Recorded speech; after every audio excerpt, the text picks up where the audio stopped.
I've noticed that a lot of videos and presentations have been made on rare, valuable vintage Star Wars action figures, but I haven't seen much on rare and valuable vintage G.I. Joe figures, so I thought I'd do a video on that.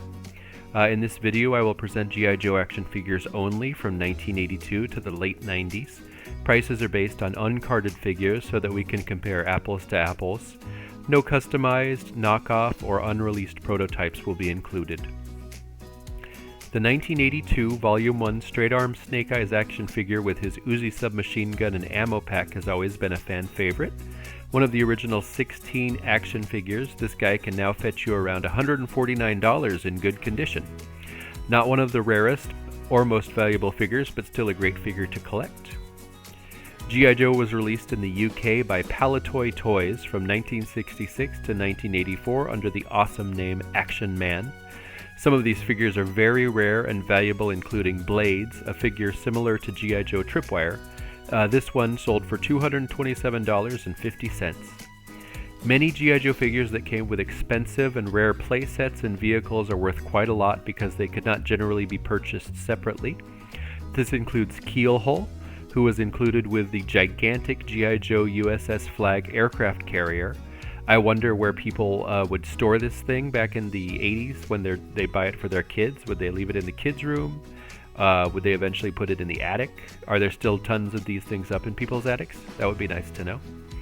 Other examples of figures that were included with playsets and are rare and valuable now are Hardtop, a chiseled blue-collar space shuttle mechanic, and Payload, an intrepid astronaut, who were both included with the Defiant space shuttle. Another example of this is the 1998 Volume 5 Ace pilot action figure that was included with a special version of the Conquest X-30 airplane. He can fetch around $300 in good condition. G.I. Joe Night Force figures and vehicles were released in 1988 and 1989. The figures came in packs of 2 and are recolorizations of previous well-known Joes. These figures are now difficult to find and quite valuable in good condition, as are the vehicles and accessories. The UK version of Tiger Force Outback has a sweet tiger face on his shirt and is quite rare, especially in the States, and also quite valuable. In 1987, Hasbro released Starduster as a mail-away figure in 3 different forms. This figure was discontinued in 1991. He is relatively rare and worth hundreds of dollars based on the version.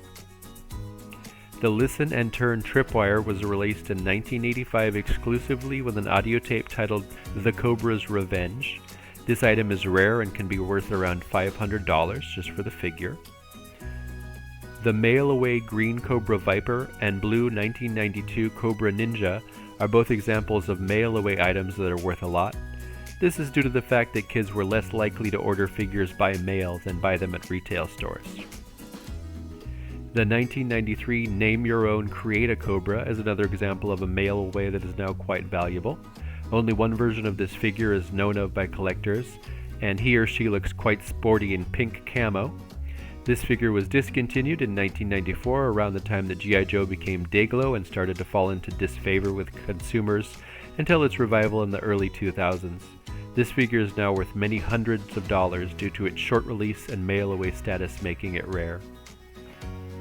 Another extremely valuable mail-away is the Volume 2 1992 Steel Brigade figure. This item came with an awesome patch and can now fetch upwards of $700 depending on condition. Bagged condition obviously is worth more. One more valuable mail-away was the 1989 heavy metal version with a new name, Rampage. This figure was actually made with leftover stock from Brazil and is now worth a couple $100. One of the rarest and most valuable G.I. Joe figures is the so-called Mickey Mouse Ears Cobra Commander. In 1982, Cobra Commander was available by mail-away or with the Sears exclusive Cobra Missile Command headquarters. The original version of the straight-arm variants had a very different form of the Cobra emblem. These figures are very rare and can fetch over $1,000. The rarest and most valuable vintage G.I. Joe figure is the so-called 1997 Pimp Daddy Destro with his sweet leopard print jacket and pants.